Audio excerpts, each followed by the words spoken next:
another episode of Bass Tales, and I'm Bill Holmes. Today we're going to talk about pre-rigged rubber worms and how they're still a very great lure to use nowadays, but are very forgotten.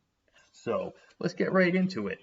The history of the pre-rigged rubber worm, or rubber worm kind of in general, the real person that kind of got most of the credit for it was a guy called Nick Cream. You've probably heard of cream worms. They still sell them at like Walmart. You'll see them, they're kind of that earthworm looking color a lot of the times, and they have usually, I think it's 2 or 3 rigged hooks through the body of the worm, and they have like a little bead and a propeller on it. That design he came up with, actually, that propeller and those multiple hooks, that was something that actually, I guess, they rigged back in the days. It came from Europe, that they would put the live earthworms on that, and it gave it a little more action than just, I guess, the way people do it nowadays is single hook on a bobber type deal. So it's kind of interesting. The little history behind him is he started the whole business in his basement with his wife in 1949, and he was from Akron, Ohio. I don't know exactly much about Akron, Ohio. I think that's where LeBron James came from, but a lot of fishing some techniques came out of there and some products, it seems. You wouldn't know that, but there was another company that actually says that they're the first rubber worm company, and it was called DeLong. It was started by David DeLong in 1946, also of Akron, Ohio, and he was there at the same time as Nick Cream, and you wonder, do they know each other? Nick Cream said that he started his worms because of what was available at that time was very stiff. It didn't have much flex to them. The fish had no interest in biting them. They were around. There's some that date back 1877. I found that there were some rubber worms back then that were patented, which is very interesting. But you didn't really see them come into fishing until probably the 50s, really, is when you really started seeing them take off. And that's a little bit of the history here. So we'll get back to Nick Cream. So he was a person that would fish with live worms. He got sick of digging them out of frozen ground. He started thinking about how he could make the rubber worm better. He used some of the stuff that was available then. Maybe, they were DeLong worms. I'm not 100% sure. Couldn't find any information on that. So he started doing some pigment and oil, vinyl combinations to make a plastic thing with his wife. I'm guessing it says in his basement, but I'm guessing in his kitchen on the stove with some pots and pans, melting it down. He had some knowledge because he wasn't a chemist or anything, but he was a real smart guy. He was a machinist by trade, and he lived in Akron, Ohio. Ohio was a big automotive area, and that was the area, I guess, where most of the rubber for tires were produced. I guess it was like the rubber hub of the motor industry right there. BF Goodrich, Goodyear, some of the other tire companies, I guess, are all based there. So he had that technology there for the rubber. He just got to figure out the right texture to make the worm work. And an interesting point, he actually went and I guess he knew someone that was a lab tech over at DuPont. DuPont was a big company.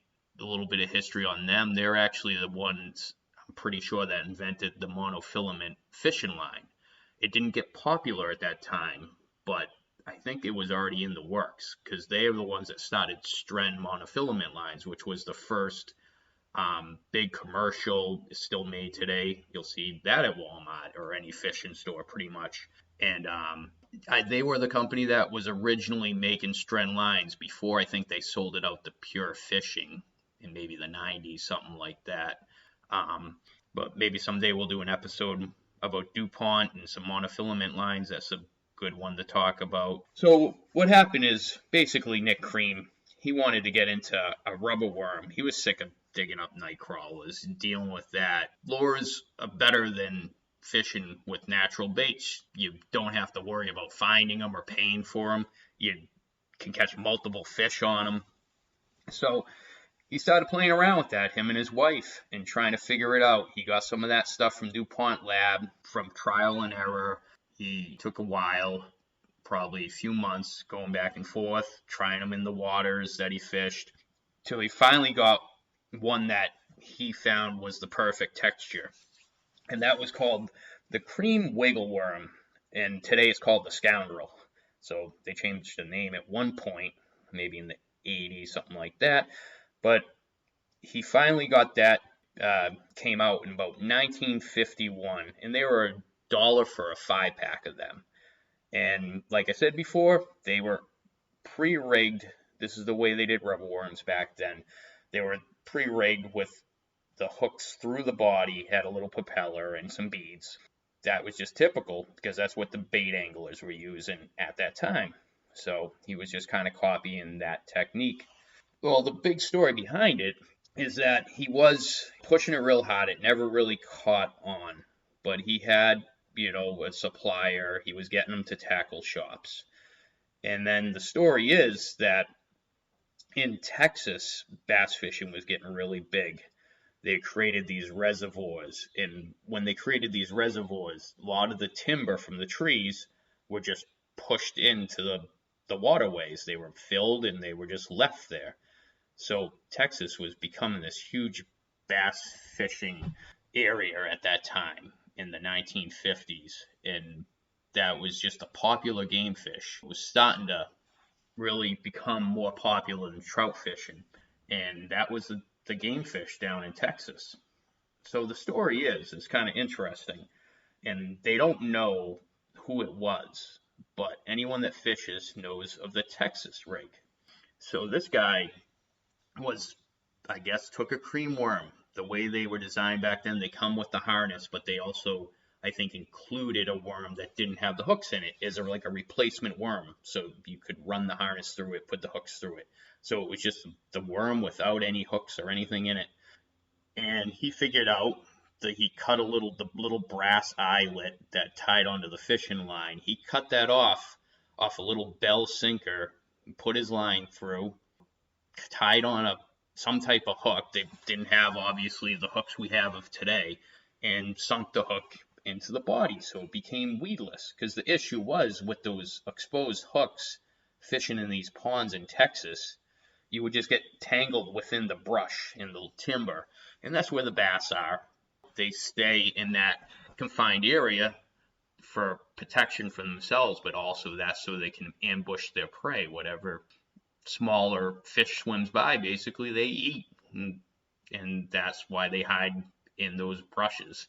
And also bait fish kind of stay around there as well.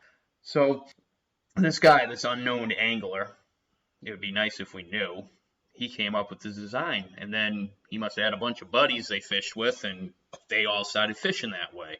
So all of a sudden, they were getting tons of calls for just replacement worms, not the actual pre-rigged worm. So they found out that these people in Texas were using this style rig. It became popular at one point, and kind of a story behind that is the tackle shops down there, they were running out low.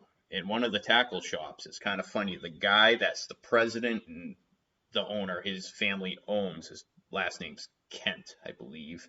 He worked at a tackle shop as a teenager that was in Texas, in that area, and he remembers the owner of the bait shop calling up Cream directly and talking to Nick Cream's wife, Cosma.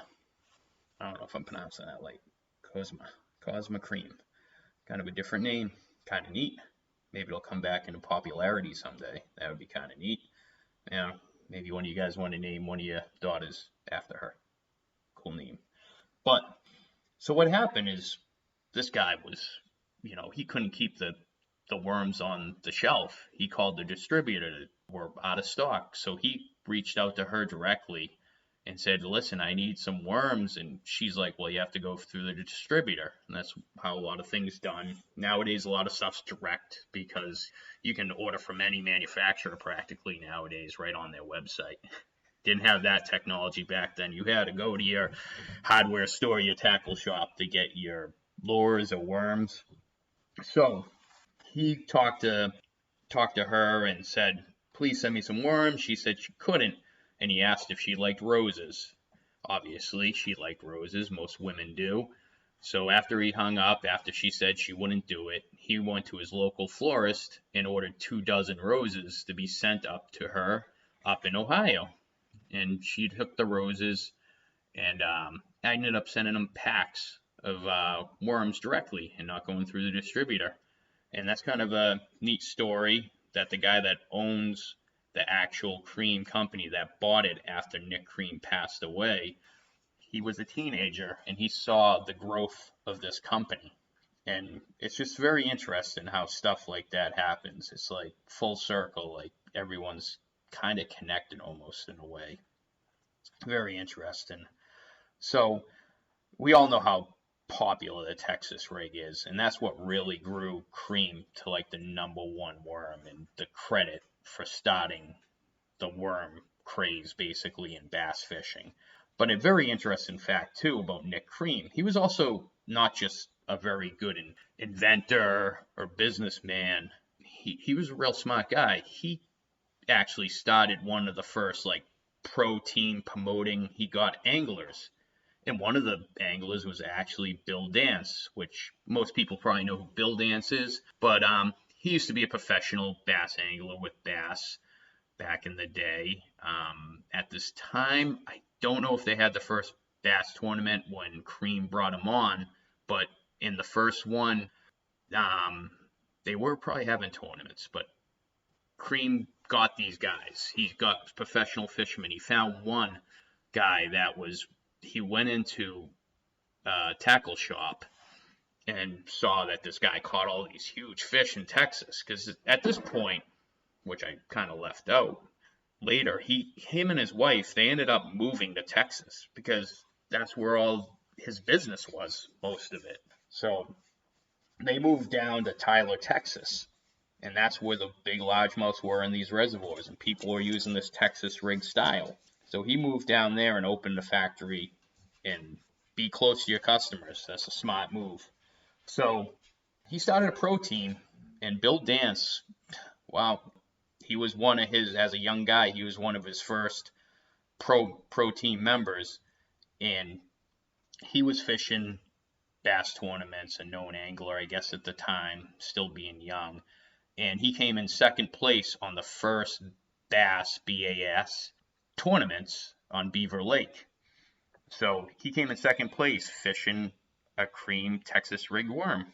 And from there, he won a bunch of other tournaments after that using that worm. He promoted it. These guys would go around to different fishing events, tackle shops, and show off how to rig these, how to use them. And like I said before, when he was in Texas, he went into a little diner and I guess they had fishing.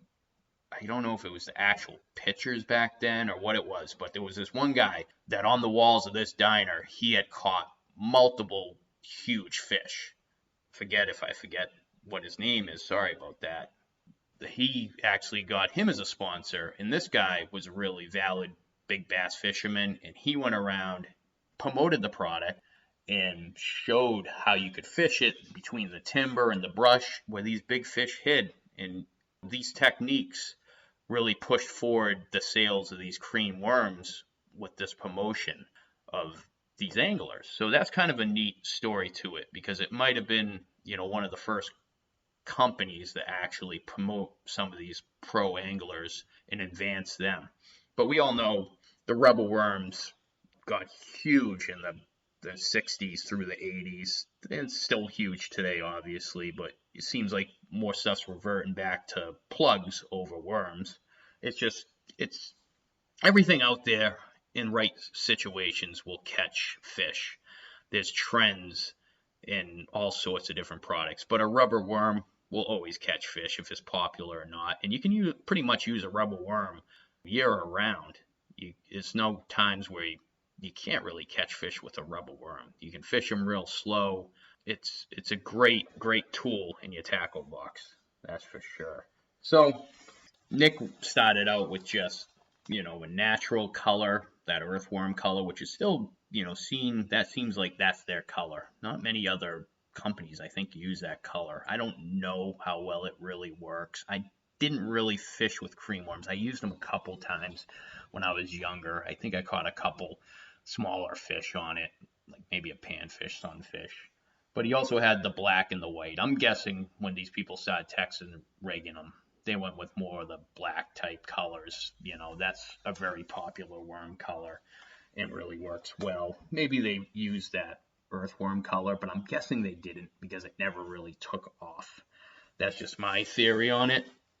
But Nick was a smart guy. He listened to what his customers wanted. He ended up listening to a customer that in Georgia that wanted black because it looked like an eel, which makes sense. It's a freshwater eel. A bass is going to try to eat it. They try to eat everything, anything that can fit in their mouth. There's another guy that wanted spots on the worms, so then he started making some colors with spots on them. So he really listened to that stuff and really led the market for a long time with the worms until really in the future where like the jelly worms came out from Mann's and some of these other companies in the future. But he held a big stake for that. He ended up passing away in 1984, and I think it was a few years later that, like I said, that the Kent family ended up buying it, and I believe they still own it to this day. And that's the guy that worked at the tackle shop as a teen, and must have been into fishing his whole life and used those worms and really loved it and want to continue selling that product and keeping it going, which is very interesting. Kind of like the DeLong worms. We go back to those. Those are technically, I guess they say they're the first rubber worm made.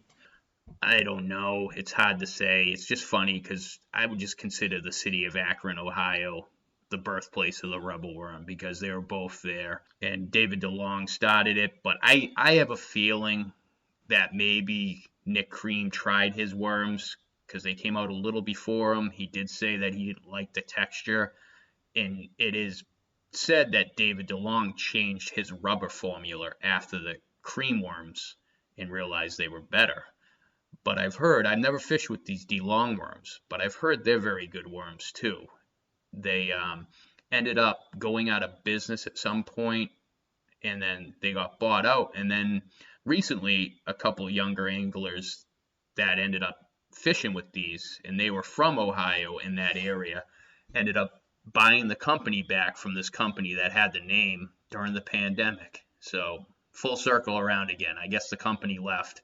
I think it went out to like Minnesota or something. Some other company, bought DeLong worms, and full circle back. Here we go. We got DeLong worms. Is a couple native Ohio people now running it, and it's good to see. Keeping these companies alive. Not many people know about them, but these type of worms, I'll tell you, these pre-rigged worms, people kind of laugh at them. They think they're like a kid's worm. They are not. These things catch fish. I'll tell you, I don't fish with them a ton, but my history behind them, when I was a kid and I first started bass fishing, there was this lady at the lake that I fished at that was always catching fish. And I'm like, what are you catching fish on? I'm a little kid, I might have been 10, something like that. I was still pretty young, but I was into fishing real young. And she showed me it. It was called, if I believe right, I can't even find anything on them on the internet, but if anyone's ever fished with these, didn't know anything about them history-wise, I'd love to know. But it was called a worm called the Charlie Wonder Worm, and it looked very similar to like a DeLong worm or a cream worm it didn't have the propeller and the beads like the cream worm did. It's more like the DeLong worm, which it just has the pre-rigged hooks in it, and it had a little brass eye attachment for the line. And man, that thing would catch fish. Like I put that on as a kid, it catch everything. That's the thing about these things. You put on a Texas rig worm with that big hook, it's hard to catch some of these small fish, but when you're a kid, you don't care what you're catching. You would catch, everything. Yellow perch, sunfish, pickerel, obviously bass, catfish. I've seen everything caught on these type of worms. So this was a Charlie Wonder worm, but it was very similar to what you see. There's still some other companies that I'm not too familiar about that make them, but the Charlie Wonder worms are long gone. I fished for them years as a kid, and then when I got older, I started rigging the typical Texas rigs and rigs like that, and would fish that way because that's what you saw on Bassmaster TV when I was a kid and in the magazines. So that's the style that everyone fished, just like a trend. But I'm telling you, these rigged worms, it's like a lost art to fish in these because they catch fish. And I can tell you they still catch fish today. Nothing changes, just trends. It's funny, when my wife and me first met, this is going back to 2012, she was into fishing. That was one of the things we kind of had a hit off. We had a lot in common, and she liked to fish. So we'd go fishing. I'd take her fishing. She used a lot of my stuff. She kind of got out of it for years and started getting back in with me with fishing. We'd always stop at small tackle shops as you drive through, new towns, whatever, traveling around. Hey, let's go to a mom and pop tackle shop. Those are like the best places just to check out, support them if you can, if you have any money to buy like something there. I try always to buy something to help support them. And we walk in and she's like, hey, check this out. I love these worms. And I'm like, what's that? And she's like, a Kelly's worm. Me, I never heard of a Kelly's worm.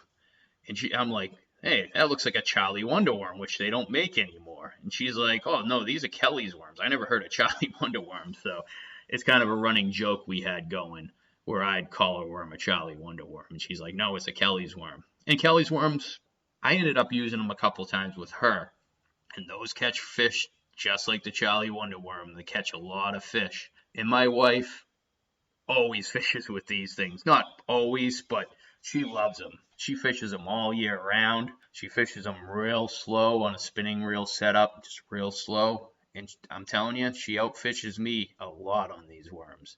I've seen her pull in, we're in Massachusetts, so we don't, when you pull in a 4-pound fish, that's a big fish around here. That's like pulling probably an 8-pounder down south. So I've seen her pull an 8-pound, not 8-pound bass, sorry, 4-pound bass on these things. I saw her catch the biggest pickerel I ever seen in my life. We were on the kayaks. I didn't have a tape measure or a scale with me. I'm kicking myself to this day because this thing could have been a record breaker, I swear. This thing was huge. You couldn't put your hand around it. It was so thick. The thing was long and huge. We got a picture of it for proof with my wife holding it, but man, the biggest fish. I actually sent the picture into Kelly's Worms. I don't know if they ever did anything with it. I never got a response. Some of these companies you don't get responses from, but I just wanted to say, hey, my wife caught this fish. Thank you for your wonderful product. That's what sorry about that. But I like to, reach out and tell people you're thankful for a wonderful product that helped them catch something so great. So, and, it's a fishing product. You can go to DeLong, buy some DeLong ones, buy some Kelly's worms. I think there's a couple, buy Cream worms. There's a couple companies out there that still make these guys, and they are not popular. Not many people are fishing with them, and you can catch some big fish with these things, no lie. And you're going to catch some little panfish here and there too. It has that little hook on the bottom that will snag a little tiny perch or a little sunfish. Hey, I like catching the small ones. I like catching the big ones better, but I'd rather bring in more fish than a day of all sizes than just big fish. That's the way I look at it. I think that's how most people think, unless you're just targeting huge bass. But that's a different story. But if you're out just to have fun and want to catch fish, man, these things will catch fish. They're great, take your kid out. If you're just starting out, it's a great lure because all you have to do is tie it on. There's no technique to running a hook through the body of the worm with a weight or anything like that. It's pretty straightforward setup. It's just like tying on a crankbait or a regular lure. There's nothing you have to do, no rigging. So that's pretty cool. And the only issue I would say with it, which it does get hung up sometimes. It's not weed proof. They have ones with little weed guards on them. I don't think they work the best anyways. I would go without the weed guards, to tell you the truth. If you're really gonna go into the lily pads and the weeds, you kind of gotta go with the Texas rig. But I'm telling you, these things, when you're in not an over weeded area, these worms kill, man. You could go in a weeded area and just throw it in the open section, and the fish will kill this thing. They go right for it. And I think it's just kind of a lost lure of time, and just it isn't the popular thing. You go in a tackle shop. It was funny. We went in this big tackle shop down in this area, and my wife's asked one of the guys if they have Kelly's worms, because it's a smaller shop, and the guy kind of, he's like, "What's that?" And she kind of explained. He kind of scoffed at that. "Oh, that's not a real lure. That's amateur kid stuff or something." You don't say that stuff to my wife, man. She gave it right back to him. She's like, "Guarantee I had that worm, and you use whatever you use, I'll outfish you." And the guy just kind of didn't know what to say at that. But I bet she would. So that's a good technique. You throw it out there with a spinning reel, light line, 8-pound line. You don't have to get too technical with this stuff. If you're a kid using it on like a spin caster, if you're tying it on for your kid, or you're a younger kid and you're not using a spinning setup, tie it on there, cast it out, and just reel it nice and slow, and you're gonna catch fish. They see it. They don't see them a lot. That's the thing. It's not the same thing, and you don't have to even like bump the ground with this thing. You can kind of just float it through it doesn't sink fast. It kind of has a float to it. So you just fish it nice and slow, and just you relax, fish it nice and slow. It's not a speed thing. So if you're trying to cover a ton of water, it's not the thing for you. But if you're just, relaxing out on a boat and want to just throw something relaxing, it's the way to go, or off the bank. And you will catch fish with this. I guarantee it. There's no way you're not going to catch fish with this thing, because this thing will hook everything. Hey, maybe you just catch sunfish wherever you are that day, but you're going to get something, pretty much. And you can fish it, like I said, pretty much year around with this thing. You might not when the fish are real deep in the water. Yeah, you could attach, actually, don't listen to that. You could use it deep, because and I've done it this way. I put a little split shot. They're little round. I don't know if you remember them. These are another thing that goes back, and you don't see them much anymore. You crimp them with like pliers. You can even squeeze them with your fingers. They're like little lead balls, and then you can take them off. It's kind of good because you can reuse these things and reposition them on the line. So actually, if you look on Kelly's website, it gives you a lure setup where they recommend. Theirs actually has like a monofilament line that comes out with a loop. It doesn't have an eyelet that you tie it on. You tie it on. My wife ties it directly, the mono to the mono, right to the eyelet. When I've actually fished them, and I kind of went with what the Kelly's people said, I use a little swivel. So I tie the little snap. I do the snap to the mono off the worm, and then I'll tie the under end to the line. And then you can also put a little split shot little sinker, like right there with it at the top of the swivel, or you could put it anywhere really. Technically, you could have a leader from that. Not really a leader because you're not tying it, but you can crimp that thing up, go 8-10 inches longer, shorter, whatever you think's working, whatever is going to work for the fish, and you can cast it out, and that will bring it down deep, but the worm floats down real slow. So it's kind of almost like a Carolina rig, but it's very simplistic, and it will catch fish as well. So that's another way to rig it and try out these worms. So I don't know. I hope this information's very helpful to you guys. I think this is an old type of lure that's still made today. And, support these small companies, because the ones that are making these nowadays are, smaller mom and pop places like Kelly's and DeLong, Cream. These are companies that aren't big like Berkley or something like that, Strike King. So there's definitely don't let people talk you away from fishing these and give them a shot. There's history with these things. These are the original style that rubber worms were made to be fished. The Texas rig came later. An awesome way to fish, especially if you're in deep cover. But I'm telling you, for open water, I'd take this all day over a Texas rig in most situations. And I guarantee it's not maybe catching you the biggest fish all the time, but it's going to catch you definitely multiple fish. And it does catch big fish. So you guys go out there, enjoy. Hopefully it's good weather. Get out there on the water, get some fishing in, and shoot me some emails. Let me know if you end up picking up some DeLong or Kelly's worms or another pre-rigged setup. Send me some pictures. Let me know how you guys do with them. I'm very interested. And I hope you guys go and utilize this technique, use this worm. It's very simple. Don't overthink anything. And you guys are going to catch fish. You're going to love it. It's going to have fun.